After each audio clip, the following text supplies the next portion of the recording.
ॐ श्रूयतां नित्यं गीयतां मुदा चिन्त्यतां भक्त्याश्चैतन्यश्चरितामृतम् ॐ वन्दे श्रीकृष्णचैतन्यं कृष्णभावामृतं यः आस्वाद्वास्वादयन् भक्तान् प्रेमदीक्षामशिक्षयत्। আমরা শ্রী শ্রী চৈতন্য চৈতামৃতের মধ্যলীলার ষষ্ঠ পরিচ্ছেদ অনুধ্যান করছিলাম। এতে আমরা দেখেছি যে মহাপ্রভু সন্ন্যাস গ্রহণের পর নীলাচল যাত্রা করছেন এবং নীলাচল যাত্রার পথে রেমুনা, তারপর কপোতেশ্বর, শিব এই সমস্ত দর্শন করেছেন। যখন সেই শিব মন্দিরে প্রণাম করতে গেছেন, দণ্ডভঙ্গ লীলা হলো। দণ্ডভঙ্গ লীলা হলো মানে মহাপ্রভু শিবের মন্দিরে প্রণাম করতে গেলেন আর নিত্যানন্দ মহাপ্রভু দণ্ডভঙ্গ করে জলে ভাসিয়ে দিলেন। ফিরে এসে যখন বলছেন আর কই আমার দণ্ড দাও, তখন নিত্যানন্দ মহাপ্রভু বলছেন দণ্ড কোথায়?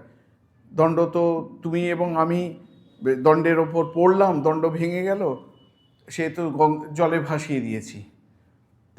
তখন মহাপ্রভু খুব আপাত ক্রোধ যেন দেখাবে, উনি বাইরে ক্রুদ্ধ হলেন বলা যাবে না, কারণ এটা লীলার অঙ্গ।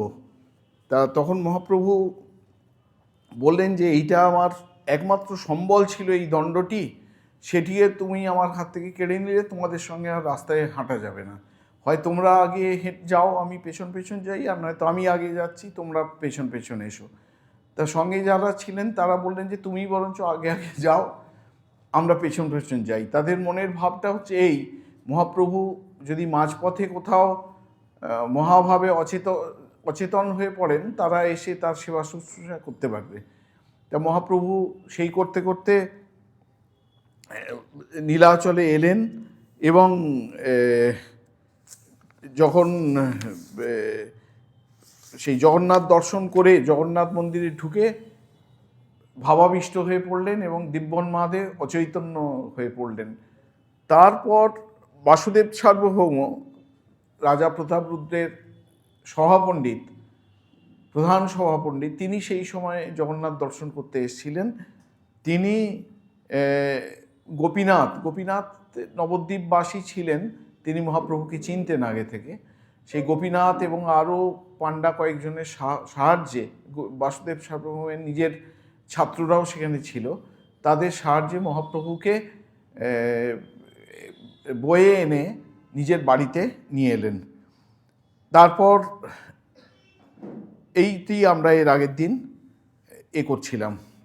গোপীনাথ প্রভু লইয়া তাহা বাসা দিল, জলপাত্রাদিক সমাধান কইল। আর দিন গোপীনাথ প্রভু স্থানে গিয়া সজ্জত স্থান দর্শন করাইলা লইয়া।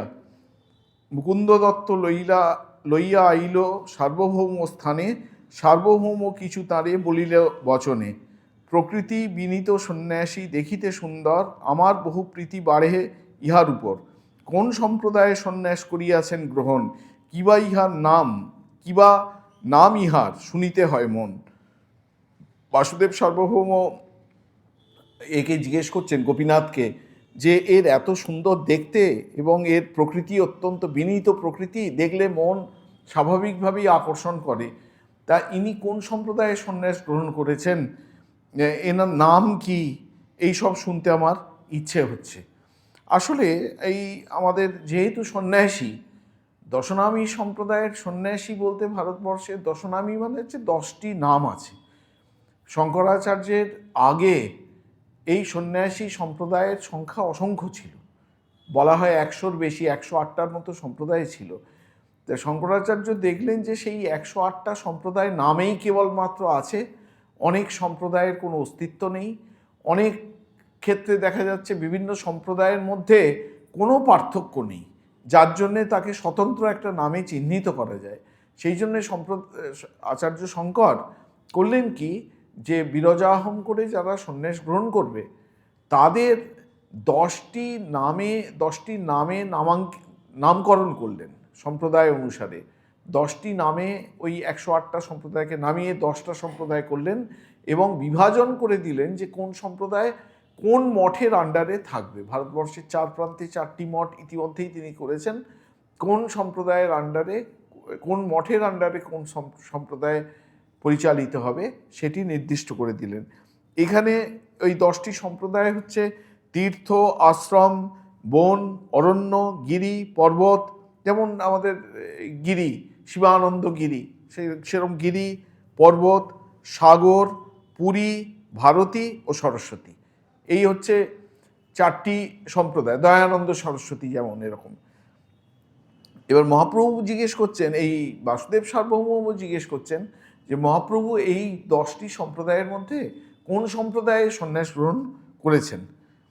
সার্বভৌম কহে এই নাম গোপীনাথ কহে নাম শ্রীকৃষ্ণ চৈতন্য, গুরু ইহার কেশব ভারতী মহাধন্য। যখন বললেন ইনি কোন সম্প্রদায়ের সন্ন্যাসী, এনার নাম কি, তো তখন গোপীনাথ বললেন যে ইনি হচ্ছেন, এনার নাম হচ্ছে শ্রীকৃষ্ণ চৈতন্য, আর এনার গুরুর নাম হচ্ছে কেশব ভারতী। কেশব ভারতী যদি গুরুর নাম হয় তাহলে অটোমেটিক্যালি এনার নাম হবে শ্রীকৃষ্ণ চৈতন্য ভারতী, ভারতী সম্প্রদায়ের সন্ন্যাসী। সার্বভৌম কহে এই নাম সর্বোত্তম, ভারতী সম্প্রদায় ইহ হয়েন মধ্যম। এখন এর একটা পুরনো ইতিহাস আছে। ইতিহাসটা হচ্ছে সেই ইতিহাসটাকে স্মরণ করে বাসুদেব সার্বভৌম বলছেন বাহ, এনার নামটা তো খুব সুন্দর, কৃষ্ণ চৈতন্য নামটা খুব সুন্দর, কিন্তু এই সম্প্রদায়টা তো হচ্ছে একটু মধ্যম সম্প্রদায়। আসলে যে 10টি সম্প্রদায়ের কথা বললাম তার মধ্যে ভারতী সবচেয়ে উত্তম সম্প্রদায় বলা হয়, সরস্বতীকে সবচেয়ে উত্তম সম্প্রদায় বলা হয়। তা এই ভারতী সম্প্রদায় বলা হয় যে শঙ্করাচার্যের কয়েকজন শিষ্য কোনো অপরাধ করেছিলেন। সেই অপরাধ করার পর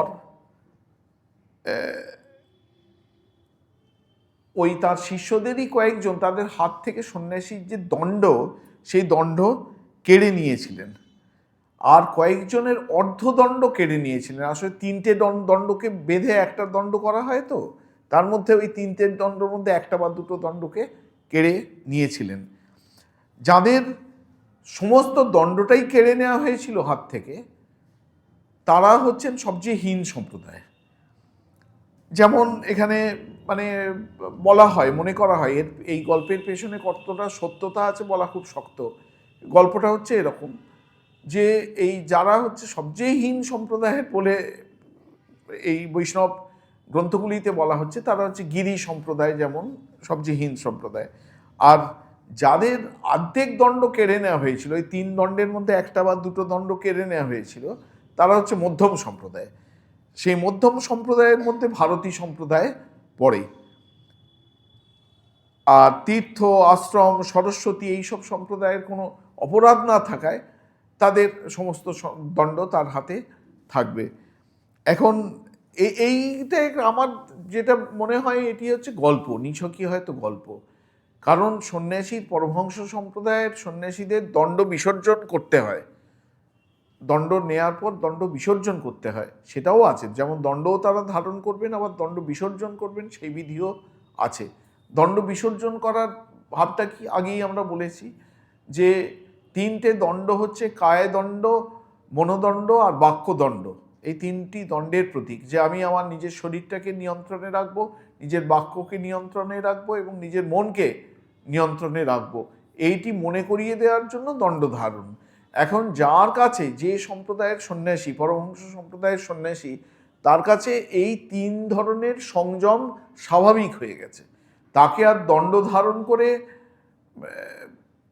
এই 3টে সংযম মেনে চলতে হবে এটা মনে করবার কোনো বাধ্যবাধকতা নেই। এই জন্য পরমহংস সম্প্রদায়ের মধ্যে দণ্ড পরিত্যাগের বিধান রয়েছে। যাই হোক, এখানে বাসুদেব সার্বভৌম বলছেন এর নাম তো খুব সুন্দর দেখছি, কিন্তু এনার তো দেখছি ভারতী সম্প্রদায় মানে মধ্যম সম্প্রদায়ের সন্ন্যাসী। গোপীনাথ তখন বলছেন, গোপীনাথ কহে ইহার নাহি বাহ্যাপেক্ষা, অতএব বড় সম্প্রদায় করিল উপেক্ষা। গোপীনাথ বলছেন যে ইনি হচ্ছেন ভগবৎ প্রেমে সন্ন্যাসী হয়েছেন। কোন সম্প্রদায়ের আমি সন্ন্যাসী এই রকম গৌরব প্রাপ্তির জন্যই ইনি সন্ন্যাস গ্রহণ করেননি, যে আমি হচ্ছে সবচেয়ে বড় সম্প্রদায়ের সন্ন্যাসী, হচ্ছে হীন সম্প্রদায়ের সন্ন্যাসী, এরকম উচ্চা নিচ কোনো ভেদবশত গৌরব প্রাপ্তির জন্য ইনি সন্ন্যাস গ্রহণ করেননি, এর কোনো বাহ্যাপেক্ষা নেই। সেই জন্য বড় সম্প্রদায়ে ইনি সন্ন্যাস গ্রহণ করতে ইচ্ছে করলেই করতে পারতেন, কিন্তু সেটাকে তিনি স্বেচ্ছায় উপেক্ষা করেছেন। ভট্টাচার্য কহে, ইহার প্রৌঢ় যৌবন কিমতে সন্ন্যাস ধর্ম হইবে রক্ষণ, নিরন্তর ইহারে আমি বেদান্ত শুনাইব, বৈরাগ্য অদ্বৈত মার্গে প্রবেশ করাইব। বাসুদেব সার্বভৌম তখনকার দিনে, এখনকার দিনেও এটা তাই মনে করা হয়। বাসুদেব সার্বভৌম বলছেন, হ্যাঁ সেসব তো বুঝলাম, কিন্তু এর এইরকম যৌবন আর এইরকম রূপ কি করে ইনি সন্ন্যাস ধর্ম রক্ষা করবেন? সন্ন্যাস পথে তো স্খলন ঘটে যাবে, পতিত হয়ে যাবেন। কিন্তু সন্ন্যাস যাতে রক্ষা করা যায় সেই জন্য একমাত্র উপায় হচ্ছে নিরন্তর বেদান্ত বাক্য শ্রবণ করা, বেদান্ত ভাষ্য শ্রবণ করা। একে আমি সেরকম প্রত্যেক দিন বেদান্তের পাঠ দেবো এবং অদ্বৈত বেদান্ত মতে একে এর যাতে ব্যুৎপত্তি জন্মায় সেই চেষ্টা আমি করবো। একে অদ্বৈত বেদান্ত মতে আমি প্রশিক্ষিত করে তুলব। কহেন যদি পুনরপি যোগপট্ট দিয়া সংস্কার করিয়ে উত্তম সম্প্রদায় আনিয়া। শুধু তাই নয়, যদি মনে করো তোমরা, যদি ইনি মনে করেন তাহলে সর্বশ্রেষ্ঠ যে সন্ন্যাসী সম্প্রদায়, সেই সন্ন্যাসী সম্প্রদায়েতেও নতুন করে আবার সন্ন্যাস নিয়ে এর সন্ন্যাস সংস্কার আমি করে দিতে পারি। কারণ বাসুদেব সার্বভৌম রাজার প্রধান পণ্ডিত, সভা পণ্ডিত, তিনি ইচ্ছা করলে কি না করতে পারেন। তিনি বলছেন যে আমি ইচ্ছা করলে, ইনি যদি চান, আমি আরও বড় বড় আগড়া থেকে, বড় বড় সন্ন্যাস সম্প্রদায়ের থেকে আবার নতুন করে সন্ন্যাস নিয়ে একে সন্ন্যাসের স্ট্রাকচার কী বলে হায়ারার্কিতে অনেক ওপরে তুলে আনার চেষ্টা করতে পারি। শুনি গোপীনাথ মুকুন্দ দোহে দুঃখী হইলা, গোপীনাথ আচার্য কিছু কহিতে লাগিলা।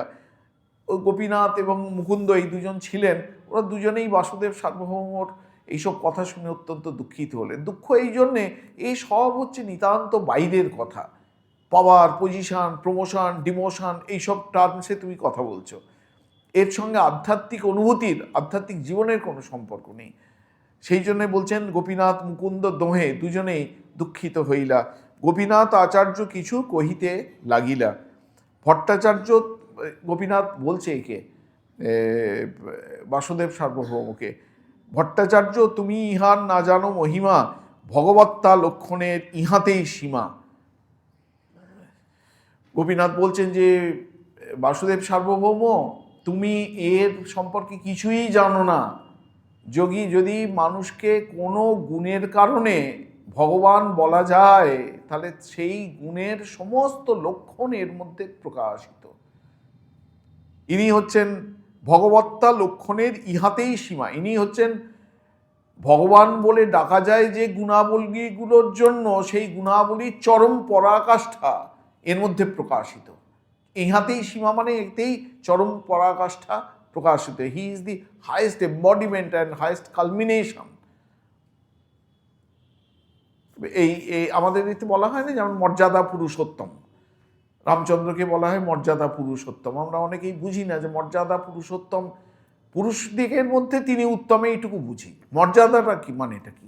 মর্যাদা মানে হচ্ছে তিনিই শেষ সীমা, মানে এরপরে যাকে আমি মাপবো যে তিনি শ্রেষ্ঠ কিনা, তার মানদণ্ডটা কি হবে? মানদণ্ডটা হবে যে তিনি রামচন্দ্রের কাছাকাছি আসতে পেরেছেন কিনা।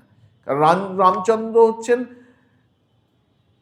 রাজধর্ম, সংসার ধর্ম, পিতৃধর্ম, ভ্রাতৃধর্ম, সমস্ত যাবতীয় যা ধর্ম হয় তার চরম পরাকাষ্ঠা। সেই জন্য তিনি মর্যাদা পুরুষোত্তম, সর্বোচ্চ সীমা, তিনি চরম মাপকাঠি। বলছেন এই চৈতন্য মহাপ্রভু হচ্ছেন ভগবত্তা সত্তার চরম মাপকাঠি, চরম সীমা। ভগবত্তা লক্ষণের ইহাতেই সীমা, তাহাতে বিখ্যাত ইহ পরম ঈশ্বর, অজ্ঞ স্থানে কিছু নহে বিজ্ঞ গোচর। বলছেন যে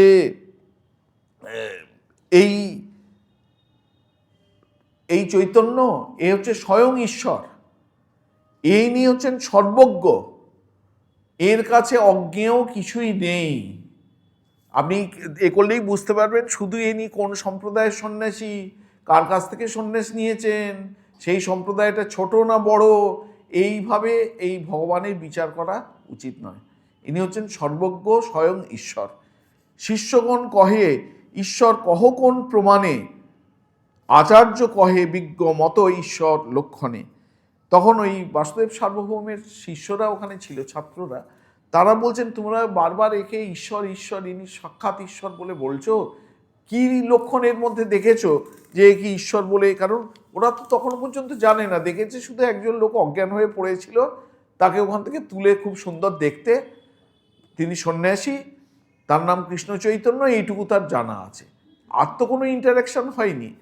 তা সেই জন্য স্বাভাবিকভাবেই এই ছাত্ররা, বাসুদেব সার্বভৌমের ছাত্ররা জিজ্ঞেস করছে যে একে ঈশ্বর ঈশ্বর যে বারবার বলছো, এর মধ্যে কি সেই লক্ষণ প্রকাশিত হয়েছে যার জন্য একে ঈশ্বর বলে ডাকা যায়? শিষ্য কহে ঈশ্বর তত্ত্ব সাধি অনুমানে, আচার্য কহে অনুমানে নহে ঈশ্বর জ্ঞানে। অনুমান প্রমাণে নহে ঈশ্বর তত্ত্ব জ্ঞানে, কৃপাবিনে ঈশ্বর তত্ত্ব কেহ নাহি জানে। ঈশ্বরের কৃপালেশ হয়তো যাহারে, সেই তো ঈশ্বর তত্ত্ব জানিবারে পারে। এইবার এদের সঙ্গে সার্বভৌমের শিষ্যগণ যেমন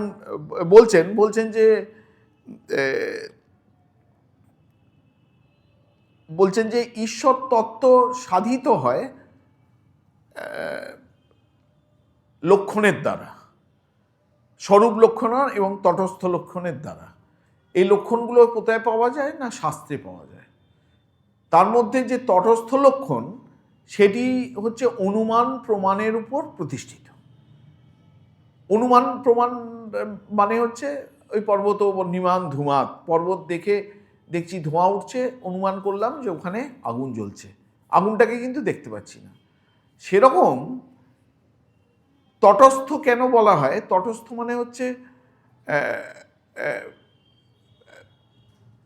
মানে হচ্ছে গঙ্গার ধারে কিছু গাছ রয়েছে, বাইরে থেকে মনে করুন কেউ, আমরা দোতলায়, কোনো বাড়ির দোতলায় হাঁটছি, আপনার খুব দূরের পাহাড়ি অঞ্চল থেকে কোনো আত্মীয় এসছেন, বলছেন এই তোমরা যে বলছিলে তোমাদের বাড়ির কাছেই নাকি গঙ্গা, গঙ্গা কই, কিন্তু আপনার বাড়ির ছাদ থেকে গঙ্গা দেখতে পাওয়া যায় না।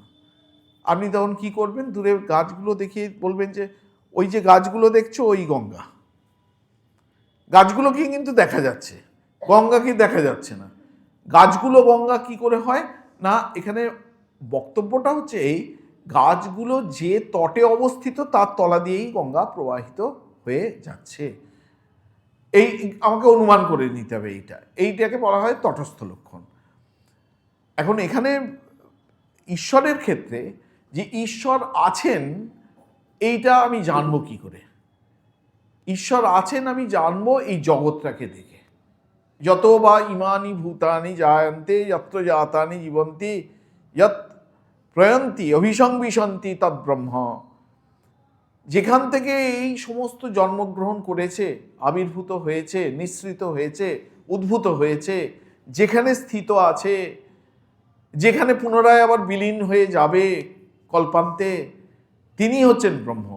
অর্থাৎ একটা ঘট দেখে যেমন আমি কুম্ভকার একজন কেউ আছেন যিনি এই কুম্ভটা তৈরি করেছেন, আমি অনুমান করতে পারি। আমরা যখন দেখি না কোনো খুব ভালো বিল্ডিং দেখি, একদম অসাধারণ তার আর্কিটেকচার, স্থাপত্য, আমরা দেখেই প্রথম যারা একটুখানি এইসব ব্যাপারে অভিজ্ঞ, একটু শিক্ষিত, তারা ওই যারা মালিক তাকে জিজ্ঞেস করবে, আচ্ছা আপনার ইঞ্জিনিয়ার কে ছিলেন, আর্কিটেক্ট কে ছিলেন? প্রথম প্রশ্ন যেটি করবেন যে আপনার আর্কিটেক্ট কে ছিলেন, কি করে তার, কারণ কার মাথা থেকে এটা বেরোলো। সুতরাং একটা কুম্ভ দেখে যেমন কুম্ভকারের অস্তিত্ব আমরা অনুমান করে নিতে পারি, সেরকম জগৎ আছে।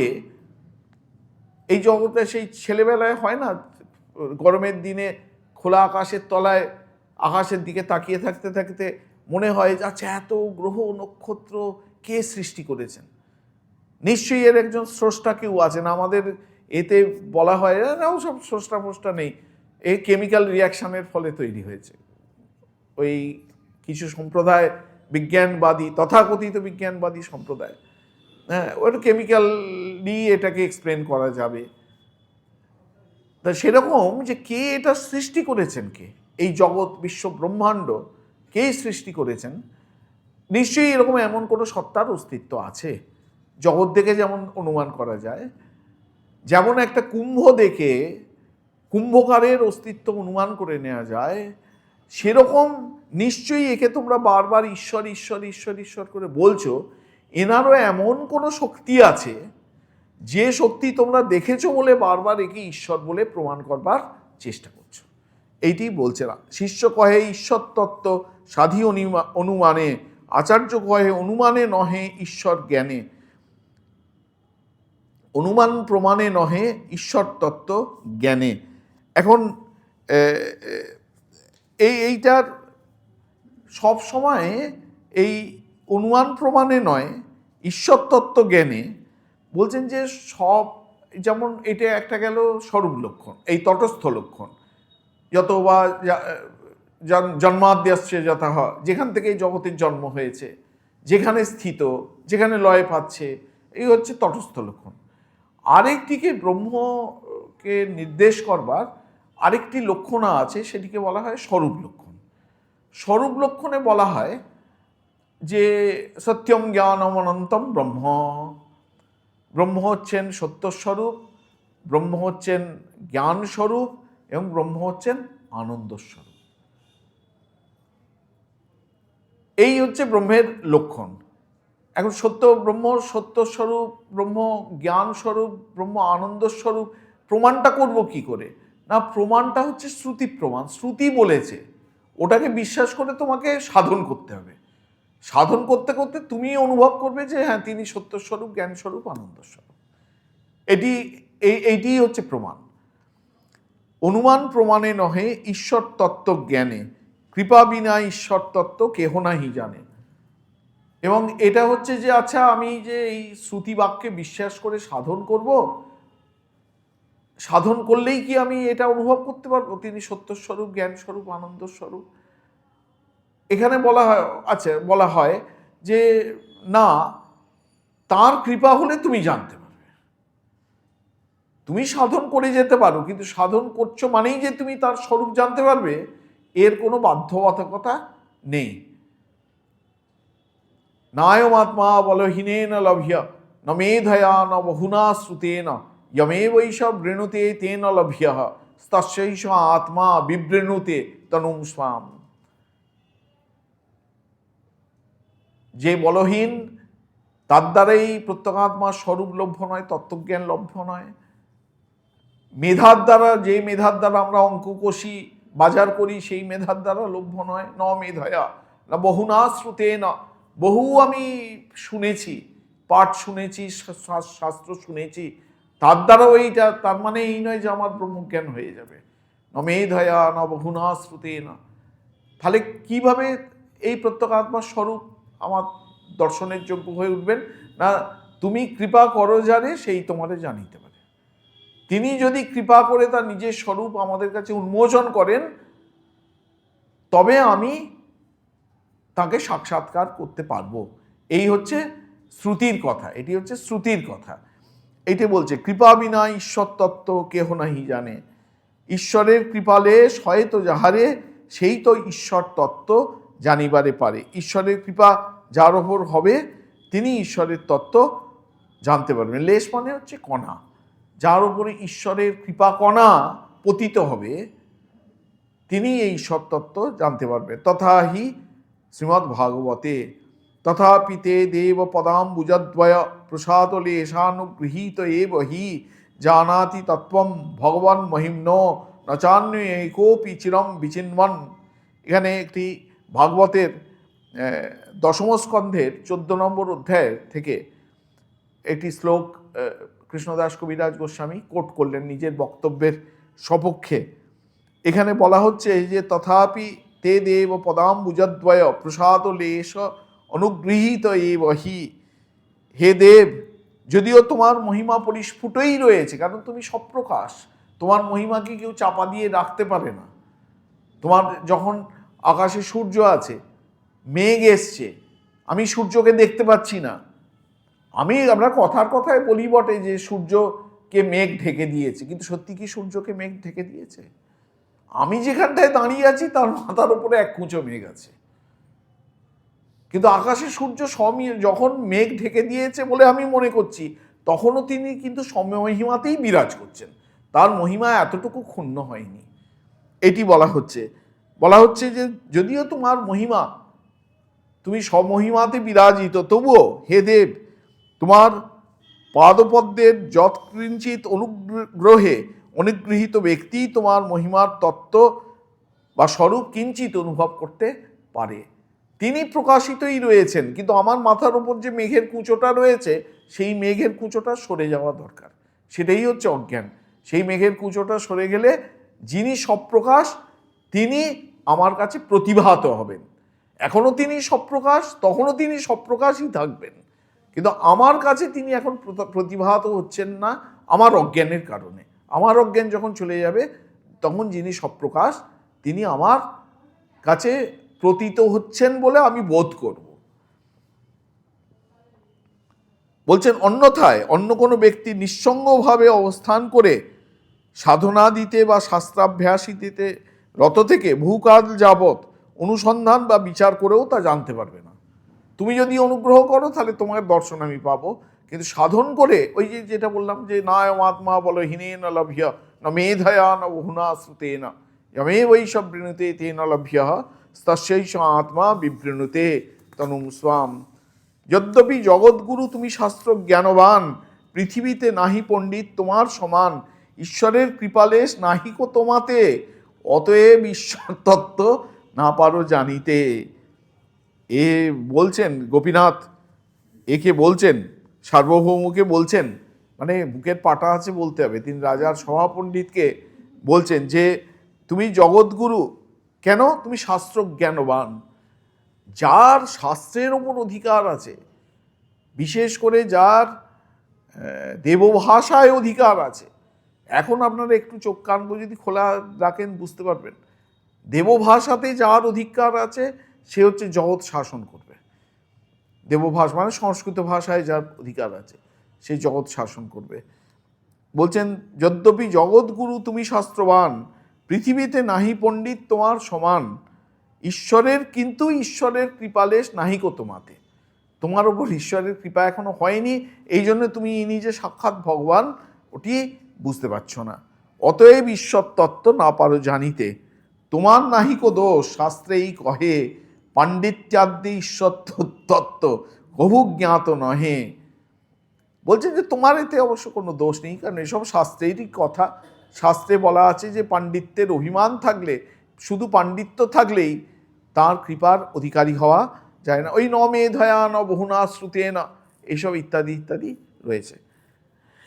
সার্বভৌম কহে আচার্য কহ সাবধানে, তোমাতে তাহার কৃপা ইথে কি প্রমাণে।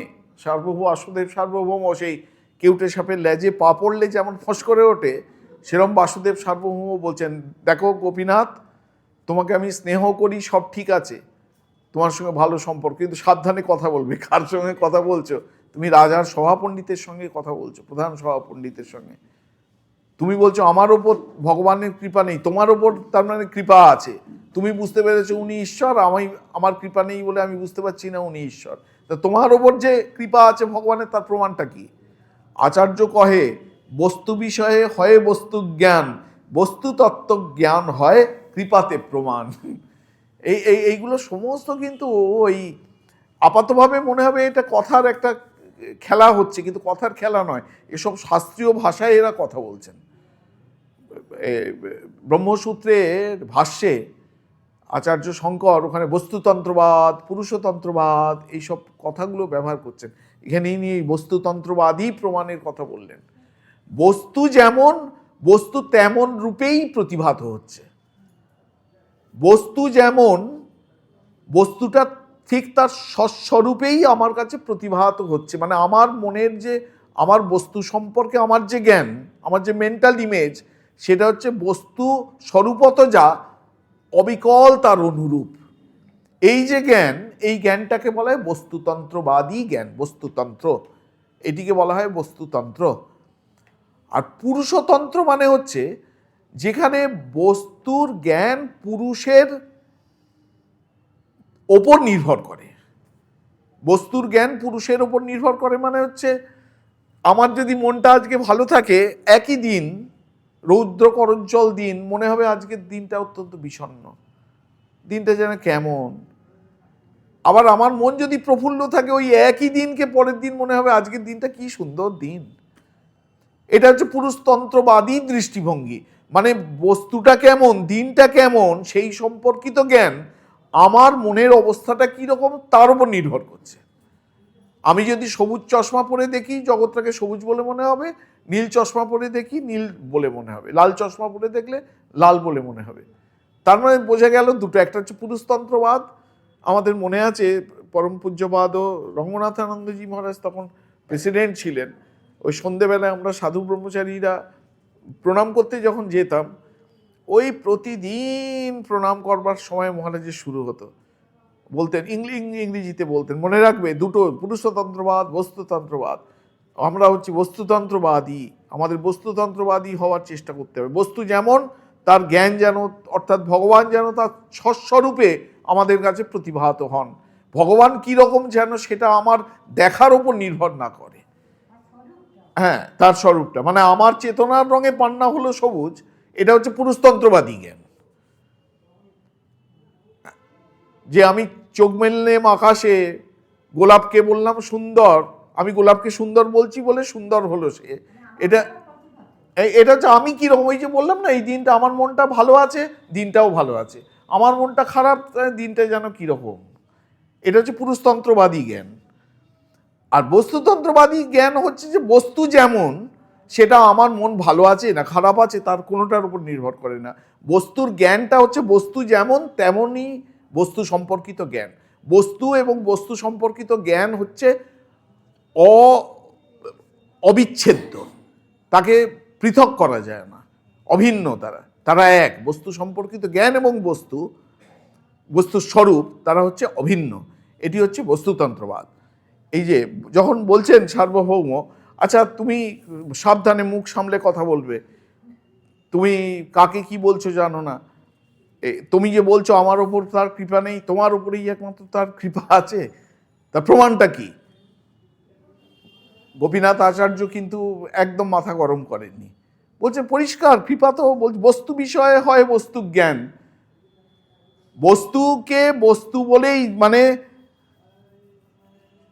দুধকে দুধ বলেই আমি দেখছি, এটা হচ্ছে বস্তুতন্ত্রবাদী জ্ঞান।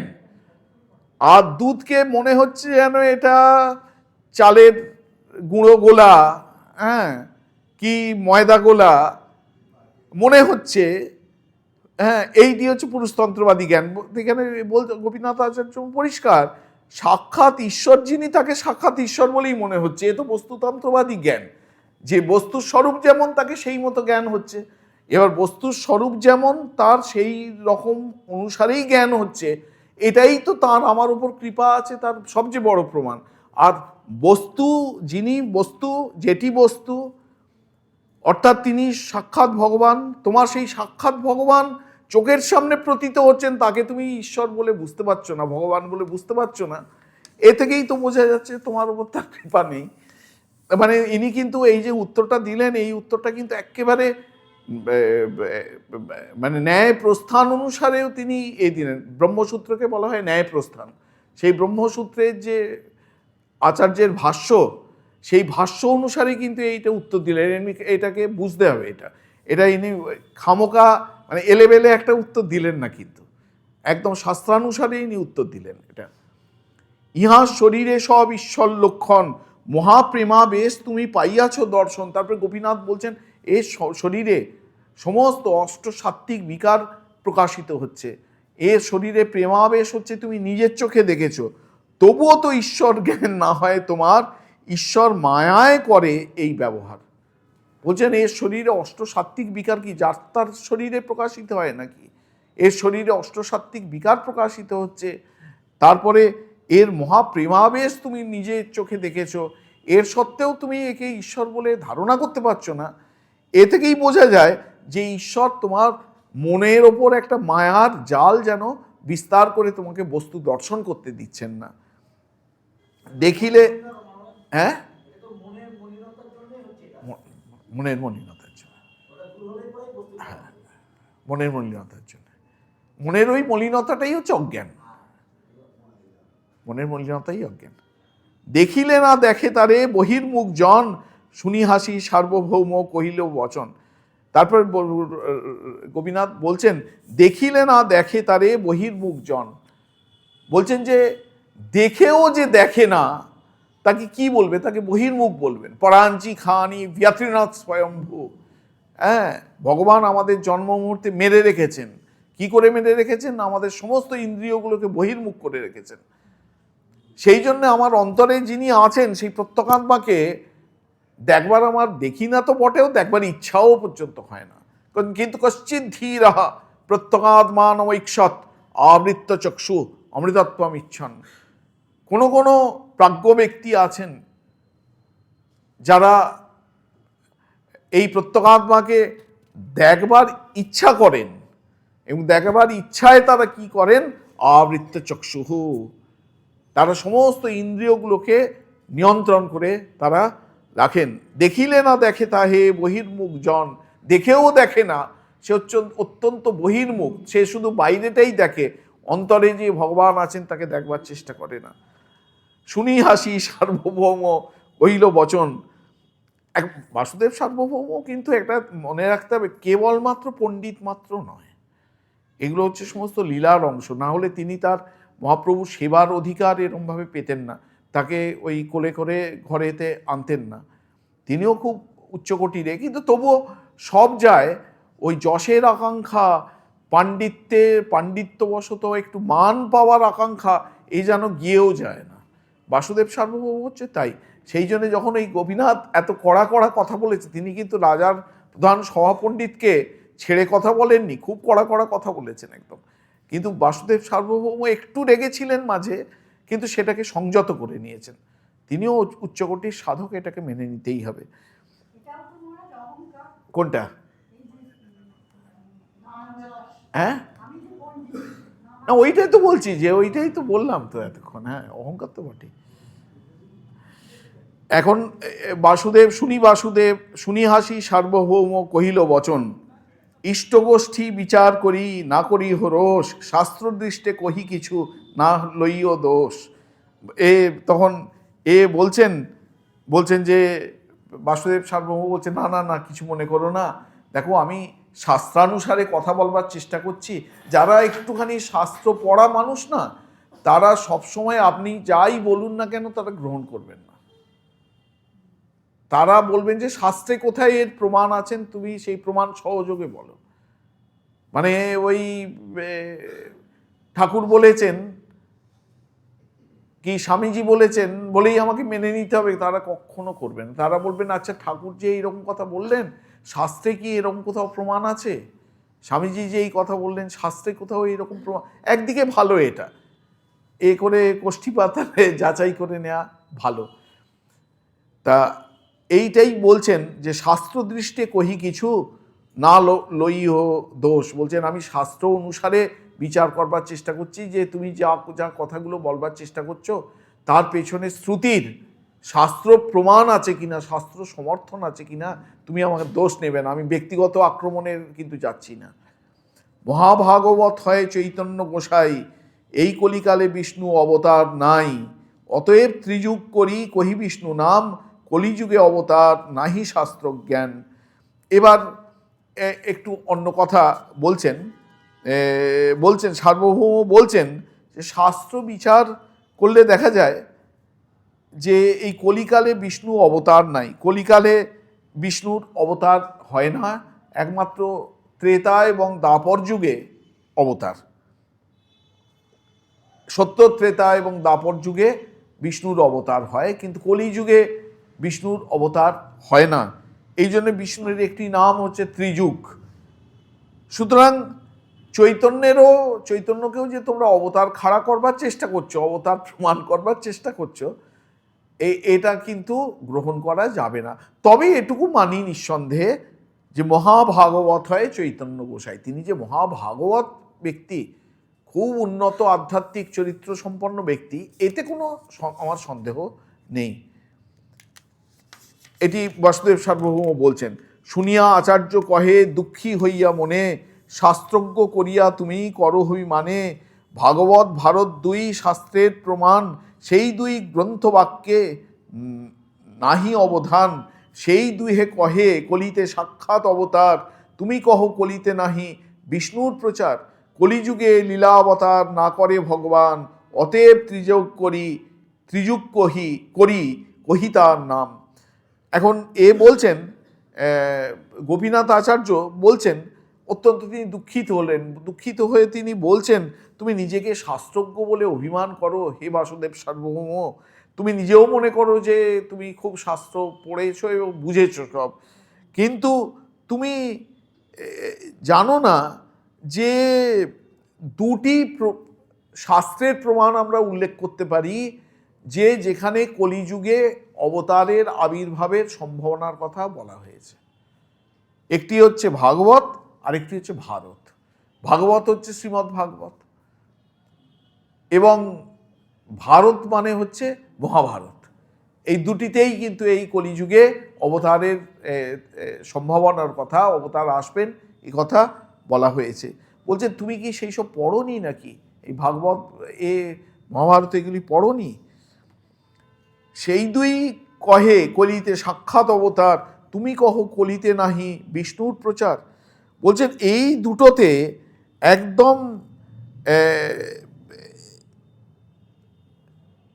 পরিষ্কার করে কলিতে বিষ্ণুর অবতার আসবেন সেই কথা পরিষ্কার করে বলা হয়েছে, ভাগবতেও বলা হয়েছে, মহাভারতেও বলা হয়েছে। প্রতিযুগে করে কৃষ্ণ যুগ অবতার, তর্কনিষ্ঠ হৃদয়ে তোমার নাহিক বিচার। বলছেন কেবলমাত্র এমনিতে ভাগবতে আছে লীলাবতার 24 জন 25 জন লীলাবতারের কথা বলা রয়েছে ভাগবতে। এই চতুষ্ষণ, নারদ, বরাহ, মৎস্য, যজ্ঞ, নরনারায়ণ, কপিল, দত্তাত্রেয়, হয়শীর্ষা মানে হয়গ্রীব আর কি, হংস, কৃষ্ণিগর্ভ, ঋষভ, পৃথু, নৃসিংহ, কূর্ম, ধন্বন্তরী, মোহিনী, বামন, পরশুরাম, রাঘবেন্দ্র, ব্যাস, বলরাম, শ্রীকৃষ্ণ, বুদ্ধ এবং কল্কি। এই যেখান থেকে কবি জয়দেব দশাবতার এই গ্রহণ করেছেন, এই সব অবতারের কথা বলা হয়েছে।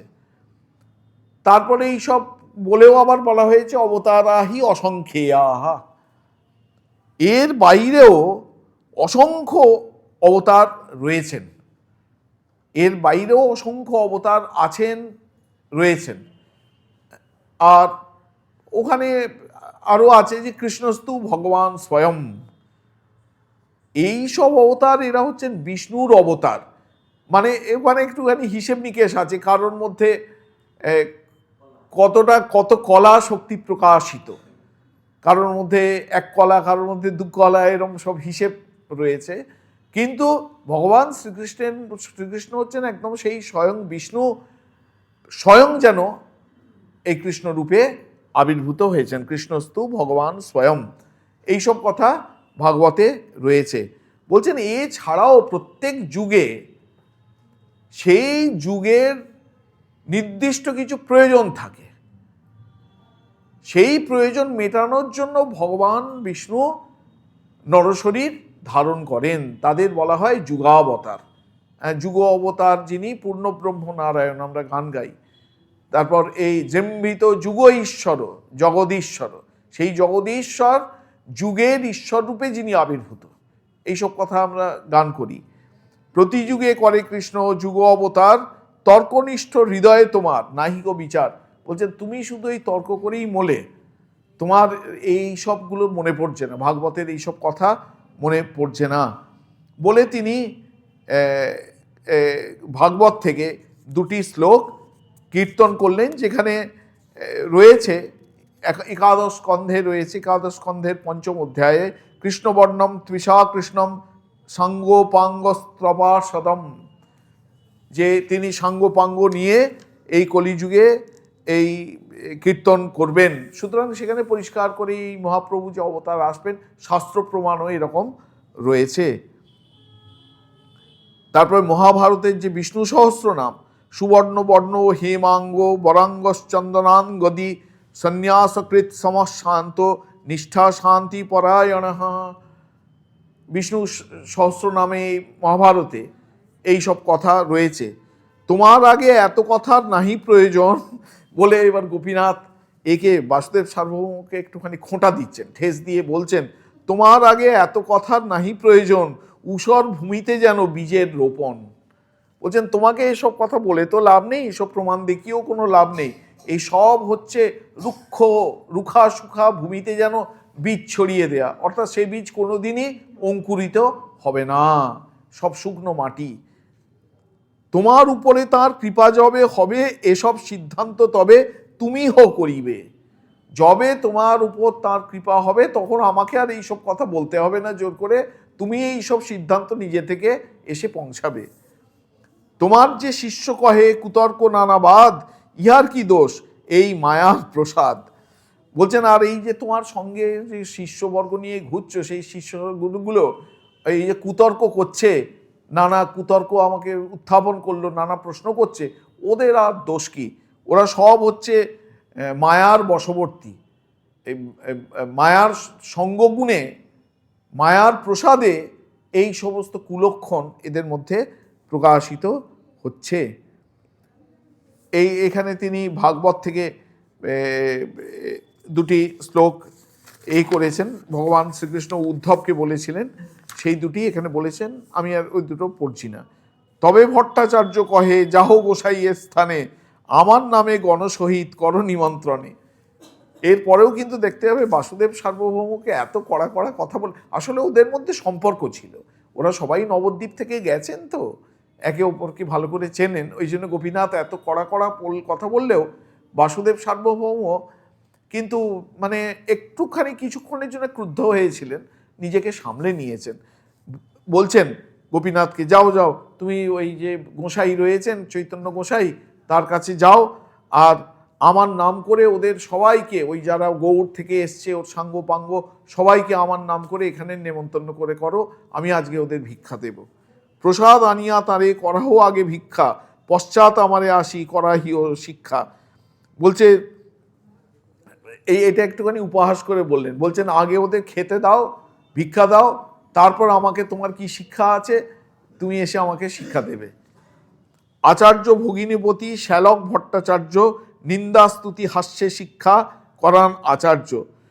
বলছেন যে মুকুন্দ দত্ত গোপীনাথ আচার্য এরা দুজনেই সব মজা করতে লাগলেন ওদের সম্পর্ক ধরে। আচার্যের সিদ্ধান্তে মুকুন্দের হইল সন্তোষ, ভট্টাচার্যের বাক্যে মনে হইল দুঃখ রোষ। মুকুন্দও ছিলেন এতক্ষণ, সব দেখেছেন, এই গোপীনাথ আচার্য যে মুখের মতো জবাব দিয়েছেন তাতে খুব আনন্দ হয়েছে। আর বাসুদেব সার্বভৌমর মতো পণ্ডিত মানুষ যে এরকম করে কুতর্ক করে, সেইটি এরা তো আগে দেখতেন জানেন না, এই প্রথম দেখলেন, দেখে খুব দুঃখ হয়েছে যে এর মতো পণ্ডিত এরকম কুতর্ক করছে। গোসাইয়ের স্থানে আচার্য কইল আগমন, ভট্টাচার্যের নামে তাঁরে কইল নিমন্ত্রণ। গোপীনাথ আচার্য মহাপ্রভুর কাছে এলেন, এসে বললেন যে বাসুদেব সার্বভৌম আপনাকে নিমন্ত্রণ করেছেন। মুকুন্দ সহিত কহে ভট্টাচার্যের কথা, ভট্টাচার্যে নিন্দা করে মনে পাইয়া ব্যথা। শুনি মহাপ্রভু কহে ওইছে মত কহ, আমার প্রতি ভট্টাচার্যের হয় অনুগ্রহ। আমার সন্ন্যাস ধর্ম চাহেন রাখিতে, বাৎসল্যে করুণা করেন কি দোষ ইহাতে।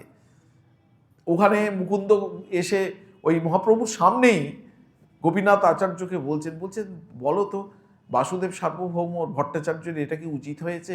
কি বড় বড় কথা বলেন, এর নাকি নিচু সম্প্রদায়ের সন্ন্যাস, আবার কোন বড় সম্প্রদায়ে ধরে সেই সম্প্রদায়ে গিয়ে সন্ন্যাস সংস্কার নতুন করে করাবেন, করে একে নাকি সম্প্রদায় উন্নত করবেন, এই সব বলছেন। দুজনেই মহা দুঃখিত হলেন যে বাসুদেব সার্বভৌমর মতো লোকের মাথায় এইসব বদবুদ্ধি আসছে।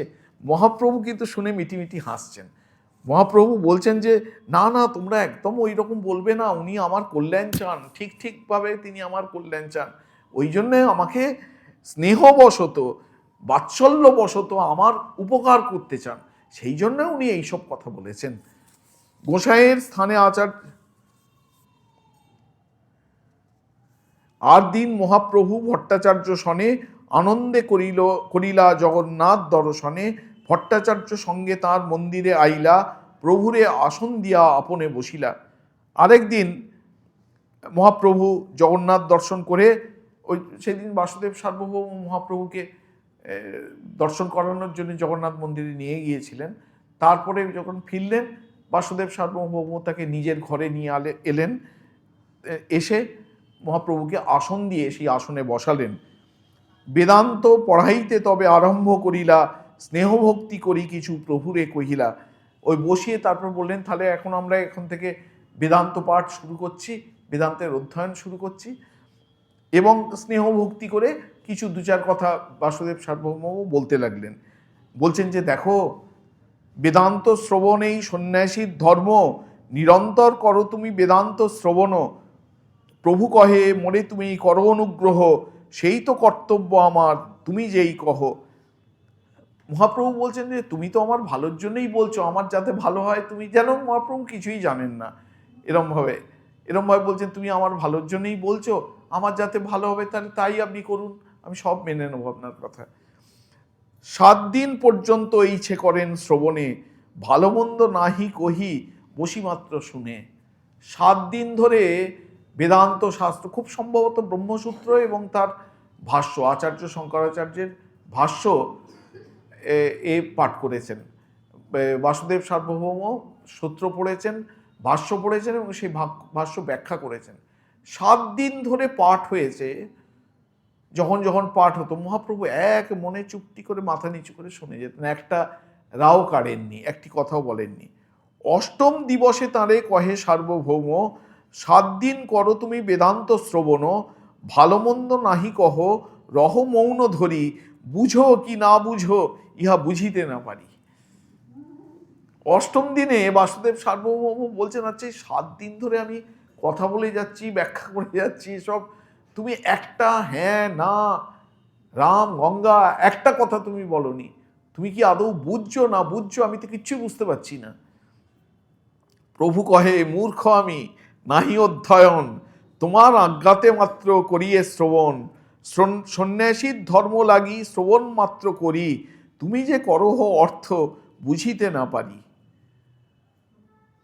বলছেন যে মহাপ্রভু এবার আস্তে আস্তে খাপ খুলছেন আর কি। মহাপ্রভু বলছেন যে দেখো, আমি একদম মূর্খ, আমার অধ্যয়ন কিছু নেই, তোমায় আমাকে শ্রবণ করতে বলেছো, আমি বসে শ্রবণ করছি। এবং তুমি যে এটা আরও পরে বলবেন, যে তুমি যখন এই যে বলছেন তুমি শুনি বুঝিতে না পারি, ভট্টাচার্য কহে না বুঝি হেন জ্ঞান যার, বুঝিবার তরে সেই পুছে আরবার। বলছেন যে কিন্তু তুমি যে কি বলছো, ব্যাখ্যা করছো, আমি সেই ব্যাখ্যা কিচ্ছু বুঝতে পারছি না।